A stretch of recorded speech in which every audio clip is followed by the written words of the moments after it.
ಓಂ ಯಂ ಬ್ರಹ್ಮಾ ವರುಣೇಂದ್ರ ರುದ್ರ ಮರುತಃ ಸ್ತುನ್ವಂತಿ ದಿವ್ಯೈಸ್ತವೈಃ ವೇದೈಃ ಸಾಂಗಪದಕ್ರಮೋಪನಿಷದೈಃ ಗಾಯಂತಿ ಯಂ ಸಾಮಗಾಃ ಧ್ಯಾನಾವಸ್ಥಿತತದ್ಗತೇನ ಮನಸಾ ಪಶ್ಯಂತಿ ಯಂ ಯೋಗಿನಃ ಯಸ್ಯಾಂತಂ ನ ವಿದುಃ ಸುರಾಸುರಗಣಾಃ ದೇವಾಯ ತಸ್ಮೈ ನಮಃ ದೇವಾಯ ತಸ್ಮೈ ನಮಃ.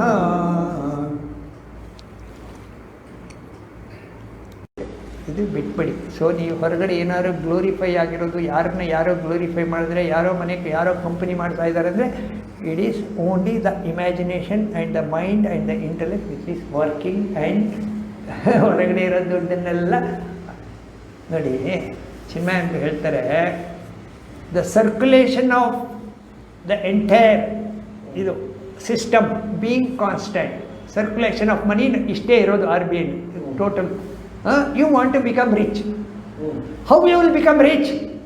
It will be at the cost of other pockets only.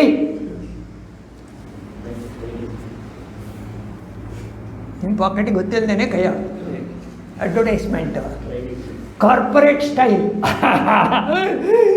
ದುಡ್ಡು ಕಿತ್ಕೊಳ್ಳೋಕ್ಕೆ ಪಿಕ್ ಪಾಕೆಟ್ ಮಾಡಲಿಕ್ಕೆ ಬೆಸ್ಟ್ ಇದೆ ಕಾರ್ಪೊರೇಟ್ ಸ್ಟೈಲ್. ಅದೇ ಮಲ್ಟಿ ಇಷ್ಟುದ್ದ ಕಂಡೀಷನ್ ಕೊಡ್ತಾರೆ, 150 ಕಂಡೀಷನ್. ನಿಮ್ಗೆ ಓದಕ್ಕೆ ಪುರ್ಸೋತಿರಲ್ಲ, ಅದೆಲ್ಲ ಬೇಡ, ಎಲ್ಲಿ ಸೈನ್ ಮಾಡಬೇಕಲ್ಲ. ಅದು ಕ್ರೆಡಿಟ್ ಕಾರ್ಡ್ ಆಗಲಿ, ಇನ್ನೊಂದಾಗಲಿ ಊಬರ್ ಆಗಲಿ, ಇಷ್ಟುದ್ದ ಕಂಡೀಷನ್ಗಳು. ಆ ಕಂಡೀಷನೆಲ್ಲ ಹೋದರೆ ನಿಮ್ಗೆ ಏನಿದ್ಲೇ ಅರ್ಥ ಆಗಲ್ಲ ಕಡೆಗೆ. ನೀವೇನಾದ್ರು ದುಡ್ಡು ಕೇಳಕ್ಕೆ ಹೋದರೆ ಅದರಲ್ಲಿ ಯಾವುದೋ ಒಂದು ಹೇಳ್ಬಿಡ್ತಾರೆ, ನಿಮ್ಗೆ ಇದು ಬರೋಲ್ಲ, ನಿಮ್ಗೆ ಹಂಗಾಯಿತು. ಕಾರ್ಪೊರೇಟ್ ಸ್ಟೈಲ್, ದುಡ್ಡು ಸ್ಮಾರ್ಟ್ನೆಸ್. ಏನು ಅಲ್ಟಿಮೇಟ್ಲಿ ವಾಟ್ ಯು ಡೂ? ನಿಮ್ಮ ಜಾಬಿಂದ ದುಡ್ಡು ನಾನು ತೆಗಿಬೇಕು. ಇದೆಲ್ಲ ಮೈಂಡ್ ಮತ್ತು ಇಂಟೆಲೆಕ್ಟ್ ಇದರ ಕೆಲಸ. ನಮಗದು ಬೇಡ. ನಾವು ಹೋಗೋ ದಾರಿಯಲ್ಲಿ ನಮ್ಮದು ರಾಜಮಾರ್ಗ. ಮೈಂಡು ಬೇಡ, ಇಂಟೆಲೆಕ್ಟ್ ಬೇಡ, ಬುದ್ಧಿಶಕ್ತಿ ಬೇಡ. ದೊರೆವ ಜೀತಕ್ಕೆ ತುಡಿತ, ಮರುದಿನದ ಚಿಂತೆ ಮಿತ, ಹೊರೆಯ ಹಗುರಾಗಿಸುವ ಕೆಳೆಯರೊಡನಾಟ, ಸರಳತೆಯ ಪರಿತುಷ್ಟಿ, ಪರಮಾರ್ಥ ದೃಷ್ಟಿ, ಇವು ಸರಿಗೂಡೆ ಸುಕೃತವದು ಮಂಕುತಿಮ್ಮ. ಇರುವ ಕೆಲಸವ ಮಾಡು ಕಿರಿದೆನದೆ, ಮನವಿಟ್ಟು ದೊರೆತುದ ಅಸಾಧವೆಂದುಂಡು ಗುಣಗಿಡದೆ, ಧರಿಸು ಲೋಕದ ಭರವ ಪರಮಾರ್ಥವನ್ನು ಬಿಡದೆ, ಹೊರಡು ಕರೆ ಬರಲು ಅಳದೆ ಮಂಕುತಿಮ್ಮ.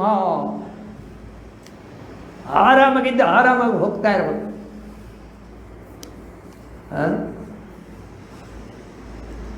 ಮೃತ್ಯುವಿಂ ಭಯವೇಕೆ, ಅಯ್ಯೋ ಸತ್ಬಿಟ್ರೆ ಏನು ಮಾಡೋದು? ಮೃತ್ಯುವಿಂ ಭಯವೇಕೆ ದೇಶಾಂತರ ಕೊಯ್ವ ಮಿತ್ರನಾಥಂ ಚಿತ್ರ ಹೊಸದೆಪ್ಪುದು, ಸಾತ್ವಿಕದಿ ಬಾಳ್ದವಂ ಎತ್ತಲೇ ಭಯವಿಹುದು. ಸಾವೇ ಇಲ್ಲ ಸರ್ ನಿಮಗೆ. ಅಮೃತಸ್ಯ ಪುತ್ರಾಹ ವಿವೇಕಾನಂದ ಹೇಳ್ತಾರೆ. ಸಾತ್ರ ಒಂದು ಕಡೆ ಬರ್ತೀನಿ, ಹಿರಣ್ಯಗರ್ಭ ಅಂತ ನೋಡ್ದು, ಗುಂಡು ಅಂತ ನೋಡ್ದು, ಎಲ್ಲ ಹೋಗಿ ವಾಪಸ್ ಬರ್ತೀನಿ ಅಂತ ಗೊತ್ತಾಯಿತು. ನಿದ್ದೆ ಮಾಡಿದಾಗ ಹೇಳ್ತೀನಿ ಅಂತ ಗ್ಯಾರಂಟಿ ಆಯಿತು. ಇಲ್ಲೂ ಬರ್ತೀನಿ ಅಂತ ಗ್ಯಾರಂಟಿ ಮಾಡ್ಕೊಳ್ಳಿ. ಏನು ಕಮ್ಮಿ ಇಲ್ಲ. ಭೂಲೋಕ ಸುವರ್ಲೋಕ, ಗಂಧರ್ವಲೋಕ, ಕಿನ್ನರಲೋಕ, ಯಕ್ಷಲೋಕ, ಬ್ರಹ್ಮಲೋಕ, ಅಲ್ಲಿ ಬರ್ತೀನಿ. ಇರಲಿ, ಯಾರ್ಯಾರು ಬೇಕು ಅವರೆಲ್ಲ ಇಟ್ಕೊಳ್ಳಿ, ಭಾಳ ಸಂತೋಷ. ಲೋಕವಿಭಿನ್ನ ರುಚಿಸಿ. ನಮಗೆ ಇಲ್ಲಿ ಅಧ್ಯಾತ್ಮದಲ್ಲಿ ಮಾಂಡಕ್ಯ ಹಿಡ್ಕೊಂಡಾಗ, ಬೃಹದಾರಣ್ಯಕ್ಕೆ ಹಿಡ್ಕೊಂಡಾಗ, ಉಪನಿಷತ್ತು ಇಟ್ಕೊಂಡಾಗ ಯಾವ ದೇವರುಗಳು ಇಲ್ಲ. ನಿಮ್ಮ ಗಾಯತ್ರಿ ಮಂತ್ರ ಕೂಡ ಮಾಂಡಕ್ಯ ಟೈಮಲ್ಲಿ ಇಲ್ಲ, ಗೊತ್ತಾ? ವಿಶ್ವಾಮಿತ್ರ ಋಷಿ ದೇವಿ ಗಾಯತ್ರಿ ಚಂದ ಅಂತ ಹೇಳ್ತೀರಾ. ವಿಶ್ವಾಮಿತ್ರ ಬಂದಮೇಲೆ ಗಾಯತ್ರಿ. ರಾಮಕೃಷ್ಣರ ಒಂದು ಕಡೆ ಹೇಳ್ತಾರೆ, ಗಾಯತ್ರಿ ಸಂಧ್ಯಾ, ನಾವು ಸಂಧ್ಯಾ ಮಾಡ್ತೀವಲ್ಲ, ಸಂಧ್ಯಾ ವಿತ್ ಮೆಚುರಿಟಿ. ಸಂಧ್ಯಾ ಮೆಚುರಿಟಿ ಮಾಡಿದಾಗ ಗಾಯತ್ರಿಗೆ ಬಂದು ಎಲ್ಲತ್ತಂತೆ. ಗಾಯತ್ರಿನ ಕಂಟಿನ್ಯೂ ಮಾಡ್ತಾ ವೆನ್ ಶಾಫನ್ it ends to Om. Om ಭೂಭು ಸ್ವಹ ಸತ್ವಸವಿತೃವರೇಣ್ಯಂ ಓಂ ಅಲ್ಲಿ. ಓಂ ವೆನ್ ಶಾಫನ್ it should end in silence. ನಿಮ್ಮ ಸಂಧ್ಯಾ ನಿಮ್ಮನ್ನು ಸೈಲೆನ್ಸಿಗೆ ತಗೊಳ್ಬೇಕು, ನಿಮ್ಮ ಸ್ವರೂಪಕ್ಕೆ ತಗೊಳ್ಳಬೇಕು. ನಿಮ್ಮ ಸಂಧ್ಯಾ ವಂದನೆ ಗಾಯತ್ರಿ ನಿಮ್ಮನ್ನು ಸೈಲೆನ್ಸಿಗೆ ತಗೊಂಡೋದ್ರೆ ನೀವು ಮಾಡೋದು ಸಂಧ್ಯಾ ವಂದನೆ ಕರೆಕ್ಟ್. ನಾನು ಶಬ್ದ ಮಾಡ್ತಾಯಿದ್ದೀನಿ, ಇವತ್ತು ಅದು ಮಾಡಿಲ್ಲ, ಉದ್ಧರಣೆ ಶಬ್ದ ಆಗಿಲ್ಲ, ಯಾರಿಗೋ ಡಿಲೀಟ್ ಮಾಡ್ತಾಯಿದ್ದೀರಾ, ನಿಮಗೆ ನೀವು ಮೋಸ ಮಾಡ್ಕೊಳ್ತಾ ಇದ್ದೀರಾ ಅಂತ. ಸಂಧ್ಯಾ with maturity merges into Gayatri. Gayatri when stretched merges into Om. Om when softened merges into silence. That is your real nature. ಸಂಧ್ಯಾ ಮಾಡ್ತಾ ಮಾಡ್ತಾ ನಿಮ್ಮ ಇಡೀ ವಯಸ್ಸಲ್ಲಿ ನೀವು ಓಂ ಹೇಳ್ತಾ ಸೈಲೆನ್ಸಲ್ಲಿ ನಿಮ್ಮ ಸ್ವರೂಪದಲ್ಲಿ ನಿಂತರೆ ನೀವು ಮಾಡಿದ್ದು ಸಂಧ್ಯಾವನ್ನೇ ಕರೆಕ್ಟ್. ನಿಮಗೆ ಗಾಯತ್ರಿ ಉಪದೇಶ ಮಾಡೋರು ಹೇಳ್ಕೊಟ್ಟಿಲ್ಲ, ಯಾಕೆಂದರೆ ಉಪದೇಶ ಮಾಡೋರಿಗೂ ಗೊತ್ತಿಲ್ಲ.